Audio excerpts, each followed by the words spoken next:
Mais ou menos, às vezes. Depende muito. Da última eu não. Me pegou de surpresa. Quando eu vi, eu tava 2 semanas com o pé enfiado dentro do açaí, com leite condensado e farinha láctea. Todos os dias, sem parar. Olá, sejam muito bem-vindos a esse canal. Hoje a gente vai falar de um assunto que os cristãos costumam ignorar. A gente vai falar sobre gula. Eu mostrei para vocês ali, vocês viram um pouquinho do relato da Cleo Pires, falando sobre a experiência dela de compulsão alimentar, que para quem não sabe, compulsão alimentar são episódios onde você come muita coisa num pouco tempo. Geralmente isso vira um hábito e geralmente quando você está ansiosa, nervosa, preocupada, você acaba descontando isso na comida. Será que esse é o seu caso?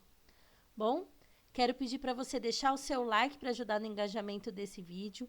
Se você passa por isso, já passou, conhece alguém que já passou, comenta aqui embaixo a sua experiência, o que você achou também do vídeo. Nós vamos ver aqui uma orientação do reverendo Augusto Nicodemos sobre a gula, o que a Bíblia diz sobre isso e como nós cristãos devemos nos portar. Porque muitas vezes a gente é muito seletivo, né? A pessoa que adultera, que rouba, que tem relações fora aí dos padrões de Deus, essas pessoas são extremamente pecadoras. E a gente não enxerga pecados como mentira, como gula. Às vezes a gente julga a pessoa que bebe. Às vezes bebe uma cervejinha. Gente, eu não bebo. Mas às vezes a gente julga o que bebe, mas a gente vai e comete o outro pecado que a gente vai comentar hoje, que é a compulsão alimentar. A Bíblia diz que o salário do pecado é a morte. Logo, todas as vezes que a gente vive no pecado, o problema não é só o grande problema de nos afastar de Deus. O problema é o mal que isso faz a nós. Deus, como um pai amoroso, nos pede para nos privarmos de alguns prazeres em excesso, justamente para nos livrar das consequências. A compulsão alimentar é um vício como qualquer outro. Vamos assistir direito aí o que a Cleo Pires fala sobre a compulsão alimentar. Nós vamos ver o que a Bíblia diz e no final um comentário aí do reverendo Augusto Nicodemos. Eu espero que esse vídeo seja muito abençoador e se você conhece alguém que passa por isso, compartilha com essa pessoa.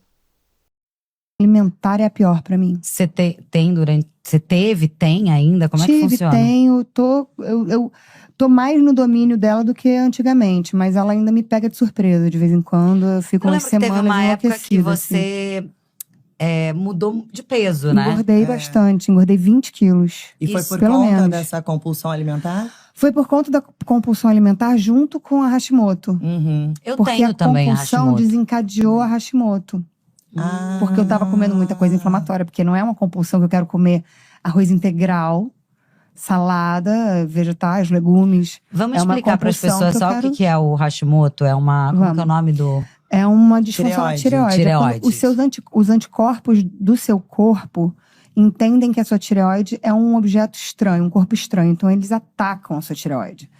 É como se você tivesse uma guerra civil dentro do seu corpo. E a tireoide regula. Todos os hormônios, Exato.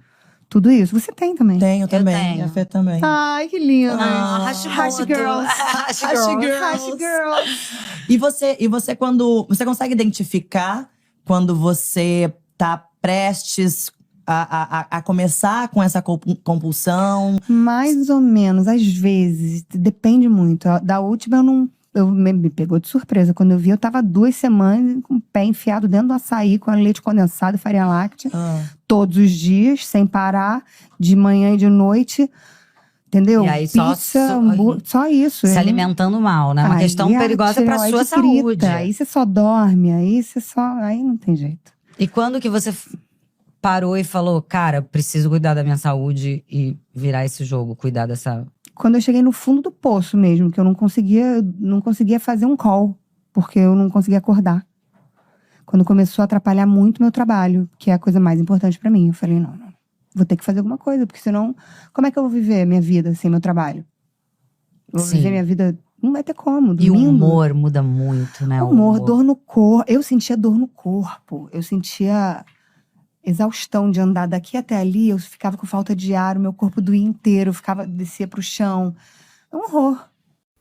Gálatas 5, de 19 a 23. Porque as obras da carne são manifestas, as quais são adultério, fornicação, né, relação fora do casamento, impureza, lascívia, né, malícia, idolatria, colocar algo na frente de Deus, feitiçaria, se envolver com outras coisas e rebeldia, né, inimizades, porfias, emulações, iras, pelejas, né, brigas, dissensões, heresias, falar coisas em nome de Deus, inveja, homicídio, bebedice, glutonaria e coisas semelhantes a essas, acerca das quais vos declaro, como já antes vos disse, que os que cometem tal coisas não herdarão o reino de Deus. Gente, misericórdia. Mas o fruto do Espírito é amor, gozo, né, ou alegria, paz, longanimidade, benignidade, bondade, fé, mansidão e temperança. Temperança é algo relacionado a equilíbrio. Contra essas coisas acima, não há lei.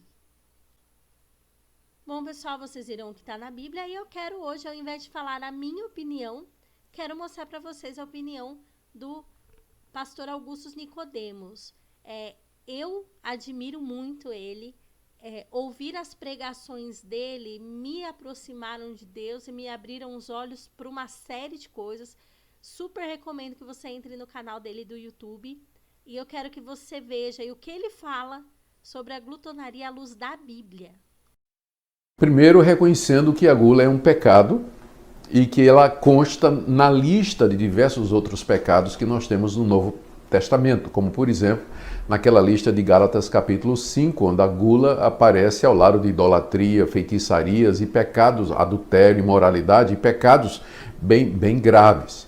Então, a primeira coisa é reconhecer isso, não é? Que o desejo desenfreado de comer e comer muito mais do que nós precisamos e fazer da comida um ídolo. Muita gente encontra satisfação e consolo e conforto comendo. Portanto, essa é a razão pela qual a gula ela é colocada na Bíblia como sendo um pecado, porque ela é um ídolo, a comida vira um ídolo. O ídolo é tudo aquilo em que nós confiamos para nos trazer segurança, conforto e paz. Pessoas ficam ansiosas, preocupadas e elas vão encontrar refúgio exatamente na comida. Então, nesse sentido, quando a comida é um ídolo para você, quando é fonte de conforto, quando lhe dá segurança, sensação de tranquilidade e satisfação, então ela já tomou o lugar de Deus, que era somente, porque é somente em Deus que nós devemos encontrar a paz que o nosso coração tanto deseja. Para combater esse pecado, então, em primeiro lugar, precisamos reconhecer o seu caráter. Ele é idolatria, é tomar o lugar de Deus, é buscar satisfação naquilo que Deus não determinou. E depois você tem que pedir ajuda. Primeiro, confessando a Deus o pecado da gula e procurando ajuda para vencer esse hábito. Comer em resposta à ansiedade acaba se tornando um hábito muito enraizado e para vencer você vai precisar de ajuda espiritual, de um bom conselheiro, uma pessoa que possa orientá-lo e que possa adverti-lo para que você não faça da comida um ídolo no lugar de Deus. Obrigada, amor, te amo. Também te amo. Comida é a minha melhor amiga. Obrigada.